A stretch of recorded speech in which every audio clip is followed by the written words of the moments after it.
अस्सलाम वालेकुम। पिछली क्लास में हमने सीखा था कि किस तरह से अपनी पहली वीडियो को बनाएं और उसको कैसे स्टेप बाय स्टेप टाइमलाइन के अंदर अपनी सीक्वेंस के अंदर सेटिंग से रखें। अब अगला स्टेप जो हमारा है वो है एक्सपोर्ट मीडिया। वीडियो तो हमने बना ली, लेकिन अब हमें एक्सपोर्ट करना अच्छे से आना चाहिए कि किस तरीके से हम एक्सपोर्ट करते हैं अपने MP4 फॉर्मेट के अंदर या दूसरे फॉर्मेट के अंदर, और हर फॉर्मेट का अपना क्या क्या काम होता है, तो वो आज सीखेंगे हम।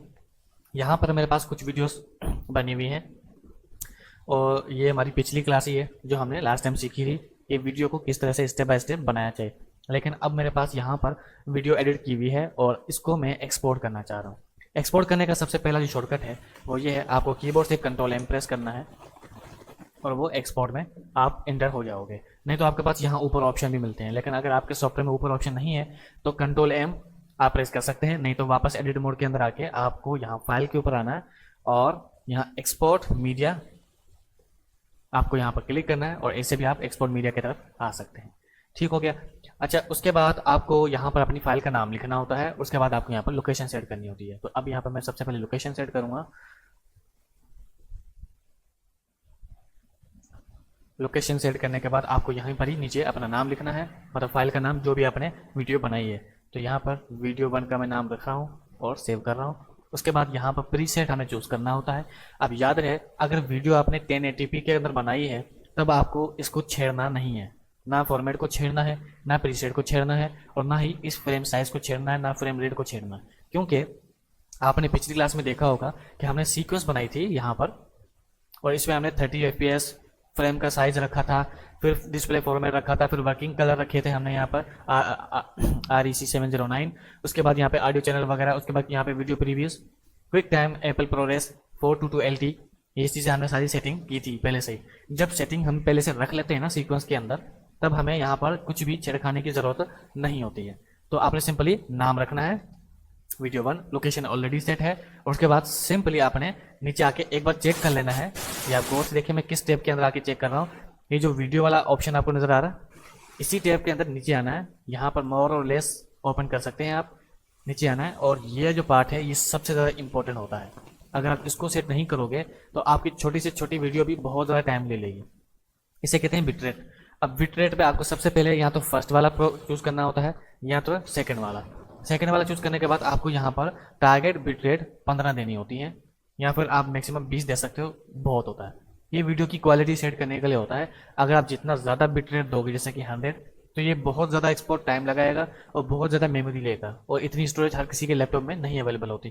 तो आपको यहाँ पर सिंपली 15 चूज करना है और यहाँ पर एक्सपोर्ट पे क्लिक कर देना है।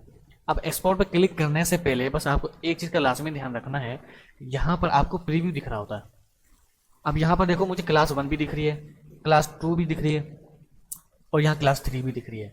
जब तीनों क्लासें एक साथ आएंगी ना तो ये तो काम खराब हो जाएगा। मुझे तो सिर्फ एक ही वीडियो चाहिए थी ना, तो उसके लिए हम यूज करते हैं source in out. Source in out कैसे होता है, आपको एडिट मोड के अंदर जाना है और अगर मुझे सिर्फ ये वाली वीडियो चाहिए, सिर्फ ये वाली, तो आपको अपने कीबोर्ड में से ये वाला बटन प्रेस करना है जिसको हम स्लैश कहते हैं, ये वाला। देखो यहाँ पे मैं ऐसे सिलेक्ट कर रहा हूँ और कीबोर्ड से ये वाले बटन को प्रेस करो तो ये ऑटोमेटिक सिलेक्शन हो जाती है, इसका ये इन पॉइंट और इसका ये आउट पॉइंट। तो ये एरिया आपका सिलेक्टेड हो गया। उसके बाद आपको एक्सपोर्ट के अंदर जाना है। अब देखो ये एरिया सिलेक्टेड है हमारे पास। अब सुकून से आपने क्या करना है, वीडियो 1 लिखना है और वो बिट रेट हमारा 15 ऑलरेडी सेट है, इसको हमें नहीं छेड़ना। सिंपली एक्सपोर्ट पे क्लिक कर देना है और ये कुछ ही सेकंडों में आपको एक्सपोर्ट करके दे देगा। ये देख लें, बहुत ही फास्ट रेंडर होता है अगर आप एडोबी प्रीमियर के अंदर इसी सेटिंग को अप्लाई करो। इसके अलावा और भी बहुत सारी सेटिंग्स है, वो भी मैं आपको बताता हूँ। इसको मैं कैंसिल कर रहा हूँ। आपको यहाँ पर जाना है। अब H.264 हमेशा हमें इसी फॉर्मेट के ऊपर वीडियो को एक्सपोर्ट करना है। आपने ब्लू रे चूज नहीं करना, आपने सिंपली इसी को चूज करना है वीडियो फॉर्मेट। और काफ़ी दफ़ा क्लाइंट की अगर डिमांड होती है तो वो कहता है कि हमें AVI फॉर्मेट चाहिए, तब आपने AVI ये वाला लेना है। अनकम्प्रेस मत लेना, बहुत ज़्यादा फाइल स्टोरेज लेता है, बहुत ज़्यादा जगह लेता है, इसलिए इसको चूज नहीं करना। सिंपली AVI प्रेस कर देना अगर क्लाइंट मांगता है। तो आपको नीचे आना है MP3। यहाँ पर आप MP3 फॉर्मेट निकाल सकते हो, मतलब वीडियो नहीं निकलेगी, यहाँ पे आपकी MP3 फाइल निकलेगी।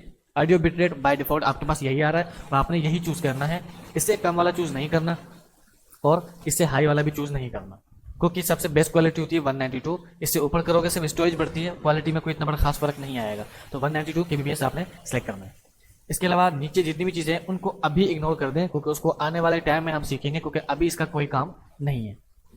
तो यकीनन एक्सपोर्ट की बेसिक सेटिंग हमारी सिर्फ इतनी होती है और आपको एक्सपोर्ट करने का तरीका समझ में आ गया होगा। तो यही एक तरीका है एक्सपोर्ट करने का। और अगर आपके पास एक ही सीक्वेंस के अंदर 3 वीडियोस है, जैसे कि मेरे पास हैं 1, 2 और ये 3, तो आपको अलग अलग एक्सपोर्ट करनी है। जैसे कि अभी आपके सामने मैंने ये एक्सपोर्ट की थी, अब ये हो गई, तो अब मुझे ये सिलेक्ट करनी है, कीबोर्ड से प्रेस करना है स्लैश, और अब ये इन और आउट ये सिलेक्ट हो चुका है। अब जब मैं यहाँ पर जाऊँगा, देखो अब यहाँ पे सिलेक्ट हो चुका है, और अब मैं सुकून से यहाँ पर वीडियो को एक्सपोर्ट कर सकता हूँ। बस एक बात याद रहे कि आप यहाँ पर जो भी सेटिंग अप्लाई करेंगे वो बाय डिफ़ॉल्ट हो जाती है। तो आपको जैसे कि अभी मैंने MP3 किया था, अब वो बाय डिफ़ॉल्ट MP3 ही हो चुका है। तो आपने यहाँ पर by default H.264 he select करना है, ताकि ये आपका ख़राब ना हो और ये आपका सेटिंग बने। ठीक है। मज़ीद अगर आप चाहते हो कि आपका 1080p साइज़ बेशक है, लेकिन मैं फाइल साइज़ छोटा चाहता हूँ, तो आप यहाँ से 720 वाली फाइल भी ले सकते हैं। इससे छोटा फाइल साइज लेना चाहो तो वो भी ले सकते हैं। यहाँ तक कि 4K भी करना चाहो तो वो भी कर सकते हैं। देखो हल्का सा फर्क आ गया है अब फाइल के अंदर, यहाँ पे ब्लैक बाउंड्रीज आ रही हैं क्योंकि साइज मैच करना चाहिए। इसकी जगह पे UHD कर रहा हूँ तो वो भी देखो, यहाँ पे हमें प्रीवियस सेम ही दिखेगा, जाहिर सी बात है, लेकिन हमारा साइज जो है वो इंक्रीज हो जाता है। ठीक है। तो यहाँ पे आप कम साइज लेना चाहो तो कम साइज भी ले सकते हो, मतलब सेम वीडियो आपकी छोटे साइज में भी कन्वर्ट हो जाएगी और सेम वीडियो आपकी बड़े साइज में भी कन्वर्ट हो जाएगी। इसके अलावा आप फ्रेम सेट भी अपने हिसाब से कम या ज़्यादा कर सकते हो। अमूमन हम करते कभी भी नहीं है, लेकिन काफ़ी दफ़ा ज़रूरत पड़ जाती है किसी सीन को सेट करने के लिए, तो हम फ्रेम रेट कम करके भी फाइल को निकाल रहे होते हैं। अमूमन हमें 30 FPS चूज़ किया है तो 30 FPS ही हम लेते हैं। यहाँ पर अगर आप चेक करते हो तो बाय डिफ़ॉल्ट जो सीक्वेंस के अंदर में सेटिंग की है ये वही आ जाती है, और अगर आप अनचेक करते हो तो हम अपनी मर्जी का कोई भी सेटिंग यहाँ पे अप्लाई कर सकते हैं। उसके अलावा यहाँ पर फ्रेम ऑर्डर, प्रोग्रेसिव, अपर फील्ड, इसको आपने छेड़ना ही नहीं है। उसके बाद इसको भी आपने कतई नहीं छेड़ना, क्योंकि आजकल 1.0 वाला यही चलता है, बाय डिफ़ॉल्ट सबके पास यही चलता है, तो आपने इसको बिल्कुल नहीं छेड़ना। अगर क्लाइंट की तरफ से कोई डिमांड आती है कि एस्पेक्ट रेशियो जो है वो हमें ये वाला चाहिए या ये वाला चाहिए, क्लाइंट ज़्यादातर खुद बताता है, तो तभी आपने चूज़ करना है, अदरवाइज आपने चूज़ नहीं करना। ये बाय डिफ़ॉल्ट जो सेटिंग है आपने वही रखनी है। इसके अलावा अगर आप हाई क्वालिटी की फाइल निकाल रहे हो तो यूज़ मैक्सिमम रेंडर क्वालिटी पे क्लिक करना है, ये लाजमी होता है। उसके बाद नीचे आना है, और अगर आपने कोई एनिमेशन का काम किया है, एडोबी प्रीमियर के अंदर कोई एनिमेशन का काम किया है, तो आपने यहाँ पर हार्डवेयर चूज़ करना है। और अगर आप थोड़ा सा फास्ट रेंडर चाहते हो और अगर आपने एनिमेशन का काम नहीं किया है तो आपको सॉफ्टवेयर इनकोडिंग करना है। लेकिन सॉफ्टवेयर इनकोडिंग करने के लिए आपके पास प्रोसेसर तगड़ा होना चाहिए। जैसे कि मैं आपको दिखाने वाला हूँ, ये आप Core i5 12 जनरेशन का प्रोसेसर देख रहे हैं, ये काफ़ी हैवी प्रोसेसर है। तो अगर मैं यहाँ पर सॉफ्टवेयर इनकोडिंग करता हूँ तो ये बहुत ज़्यादा फास्ट रेंडर करेगा, वैसा नहीं जैसा अभी किया था। अगर मैं इस वीडियो को एक्सपोर्ट करता हूँ तो ये 5 मिनट का टाइम लगेगा सॉफ्टवेयर के अंदर, लेकिन अगर मैं हार्डवेयर के अंदर इसको इनकोड करूँ, एक्सपोर्ट करता हूँ, तो ये 5 मिनट के बजाय 1 मिनट का टाइम लगेगा। क्यों? क्योंकि हार्डवेयर मेरे पास बहुत ज़्यादा स्ट्रॉन्ग है। कैसे पता चला मुझे? टास्क मैनेजर के अंदर जाना है और यहाँ पर GPU इन्फॉर्मेशन आप देख सकते हैं। मेरे पास GPU GeForce RTX 40 सीरीज़ का है और ये 8 GB का कार्ड है और बहुत ही हैवी कार्ड है। यही वजह है कि अगर मैं हार्डवेयर इनकोडिंग करूँगा तो बड़ी से बड़ी वीडियो भी मैं बहुत जल्दी निकाल सकता हूँ।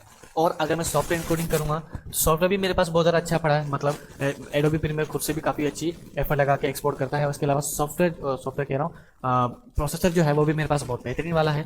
तो इस वीडियो बहुत ज़्यादा अच्छे से और जल्दी निकलती है।